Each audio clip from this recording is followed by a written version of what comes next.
দেশে একজনের শরীরে হিউম্যান মেটানিউমোভাইরাস বা HMPV শনাক্ত হয়েছে। সরকারের রোগতত্ত্ব, রোগ নিয়ন্ত্রণ ও গবেষণা ইনস্টিটিউটের ভাইরোলজি বিভাগের প্রধান ডাক্তার আহমেদ নওশের আলম এ তথ্য নিশ্চিত করেছেন।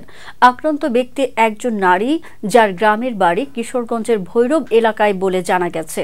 এই ভাইরাসের পাশাপাশি তার শরীরে আরও একটি ব্যাকটেরিয়া শনাক্ত হয়েছে।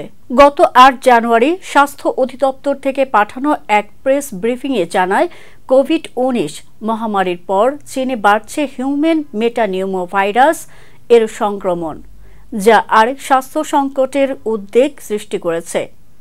বিভিন্ন প্রতিবেদন এবং সোশ্যাল মিডিয়ার পোস্টে চীনের হাসপাতালগুলোতে রোগীদের উপচে পড়া ভিড় দেখা গেছে।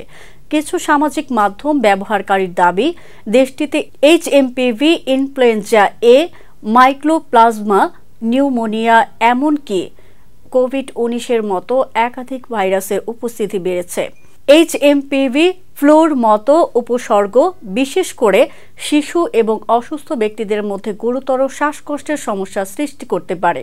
সিডিসির তথ্য অনুসারে HMPV একটি শ্বাসযন্ত্রের ভাইরাস, যা উপরের এবং নিচের শ্বাসযন্ত্রের সংক্রমণ ঘটায়। এটি সব বয়সের ব্যক্তিদের প্রভাবিত করে, তবে শিশু, বয়স্ক এবং যাদের রোগ প্রতিরোধ ক্ষমতা কম তাদের জন্য ভাইরাসটি সবচেয়ে ঝুঁকিপূর্ণ। HMPV 2001 সালে প্রথম শনাক্ত করা হয়। HMPVর উপসর্গগুলো কি? HMPVর উপসর্গগুলো ফ্লু এবং অন্যান্য শ্বাসযন্ত্রের সংক্রমণের মতোই। সাধারণ উপসর্গের মধ্যে রয়েছে কাশি, জ্বর, নাক বন্ধ হওয়া এবং শ্বাসকষ্ট। গুরুতর ক্ষেত্রে ভাইরাস ব্রঙ্কাইটিস বা নিউমোনিয়ার মতো জটিলতা সৃষ্টি করতে পারে। HMPVর ইনকিউবেশন পিরিয়ড সাধারণত 3 থেকে 6 দিনের মধ্যে হয়, তবে সংক্রমণের তীব্রতার উপর নির্ভর করে লক্ষণগুলো বিভিন্ন সময়কালের জন্য স্থায়ী হয়। HMPV অন্যান্য শ্বাসযন্ত্রের ভাইরাসের মতোই ছড়ায়, যার মধ্যে রয়েছে 1. কাশি এবং হাঁচি থেকে নিঃসরণ, 2. হাত মেলানো বা স্পর্শ করা, 3.